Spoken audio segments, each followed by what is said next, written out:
The Gay Genius, The Life and Times of Su Dongpo. Preface. There's really no reason for my writing The Life of Su Dongpo except that I want to do it. For years, the writing of his biography has been at the back of my mind. In 1936, when I came to the United States with my family, I brought with me, along with a carefully selected collection of basic Chinese reference books in compact editions. Also, a few very rare and ancient editions of works by and about this poet, for which all considerations of space were thrown overboard. I had hoped then to be able to write a book about him, or translate some of his poems or prose, and even if I could not do so, I wanted him to be with me while I was living abroad. It was a matter of sustenance of the spirit to have on one's shelves the works of a man with great charm, originality, and integrity of purpose, an enfant terrible, a great original mind that could not conform. Now that I'm able to apply myself to this task, I am happy, and this should be an all-sufficient reason. A vivid personality is always an enigma. There had to be one Su Dongpo, but there could not be two. Definitions of a personality generally satisfy only those who make them. It would be easy to pick out from the life and the character of a man with such a versatile talent and a colorful life, a conglomerate of the qualities that have endeared him to his readers.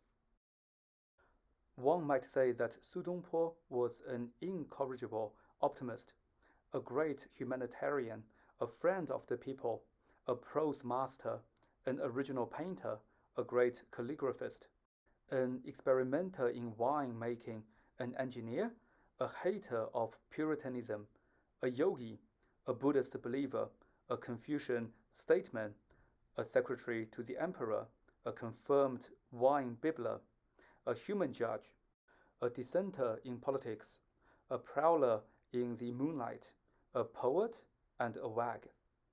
And yet, that might miss the sum total of what made up Su Dongpo. I can perhaps best sum it up by saying that the mention of Su Dongpo always elicits an affectionate and warm, admiring smile in China. For more than other Chinese poets, Su Dongpo's personality had the richness and variety and humor of many-sided genius, possessing a gigantic intellect and a guileless child's heart, a combination described by Jesus as the wisdom of the serpent and the gentleness of a dove. Admittedly, this is a rare combination shared only by a few born upon this earth. Here was a man. All through his life, he retained a perfect naturalness and honesty with himself. Political chicanery and calculation were foreign to his character. The poems and essays he wrote on the inspiration of the moment or in criticism of something he disliked were the natural outpouring of his heart. Instinctive and impetuous, like the bird's song in spring and the cricket's chirp in autumn, as he put it once. Or again, they may be likened to the cries of the monkeys in the jungle or of the storks in the high heaven, unaware of the human listeners below. Always deeply involved in politics, he was always greater than politics. Without guile and without purpose, he went along singing, composing, and criticizing, purely to express something he felt in his heart, regardless of what might be the consequences for himself. And so it is that his readers today enjoy his writings as those of a man who kept his mind sharply focused on the progress of events, but who first and last reserved the inalienable right to speak for himself. From his writings shines forth a personality vivid and vigorous, playful or solemn, as the occasion may be, but always genuine, hearty, and true to himself.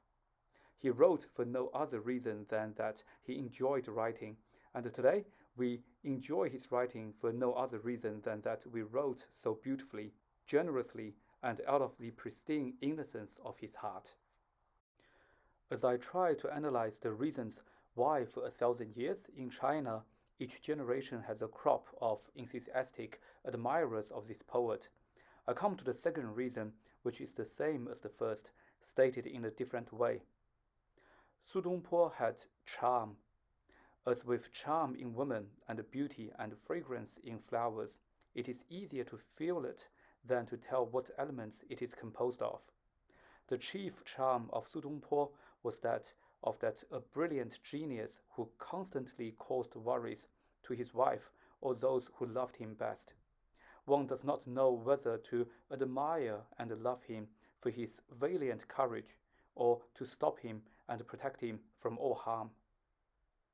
Apparently, there was in him a force of character that could not be stopped by anyone, a force that started at the moment of his birth, had to run its course until the death closed his mouth and stopped his laughing chatter. He wielded his pen almost as if it were a toy. He could be whimsical or dignified, playful or serious, very serious, and from his pen we hear a chord reflecting all the human emotions of joy, delight, disillusionment, and resignation. Always he was hearty and enjoyed a party and a good drink. He described himself as impatient in character and said that when there was something he disliked, he had to spit it out like a fly found in one's food. When he disliked the verse of a certain poet, he characterized it as the composition of a Shandong school teacher after sipping bad liquor and eating tainted beef. He made jokes on his friends and his enemies. Once at a great court ceremony, in the presence of all the high officials, he made fun of a certain puritanical neo-Confucianist and stung him with the phrase which made the victim smart, and for which he suffered the consequences. Yet, what other people could not understand was that he could get angry over things, but never could hate persons. He hated evil, but the evil doers did not interest him. He merely disliked them.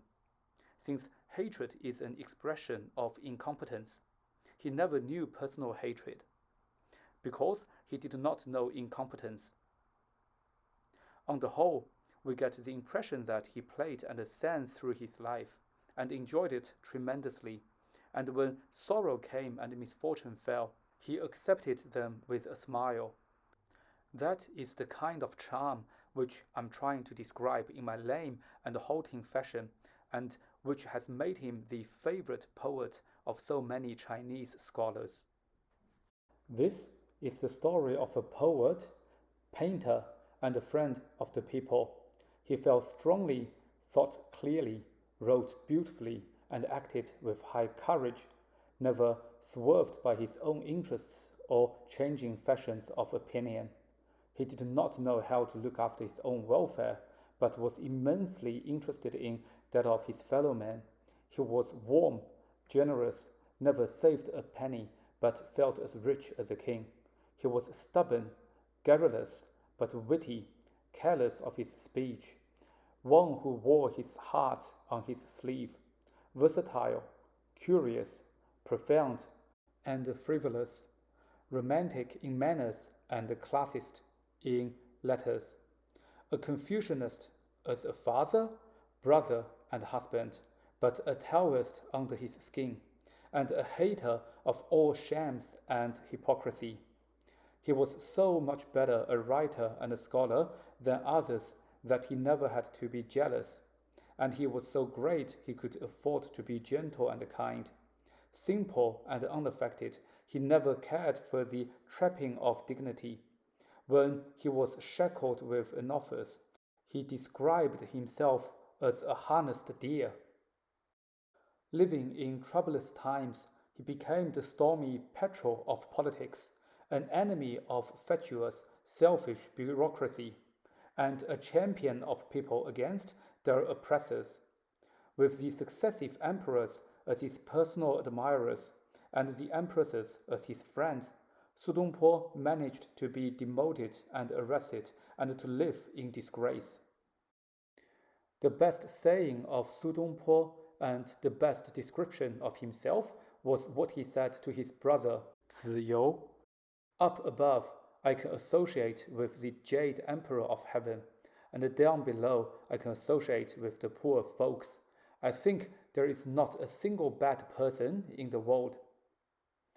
So he had reason to be joyous and unafraid, and went through his life like a whirlwind. The story of Su Dongpo is essentially the story of a mind. He was a Buddhist in metaphysics, and knew that life was temporary expression of something else, an eternal spirit in a temporary carcass, but he could never accept the thesis that life was a burden and a misery, not quite. At least for himself, he enjoyed every moment he lived.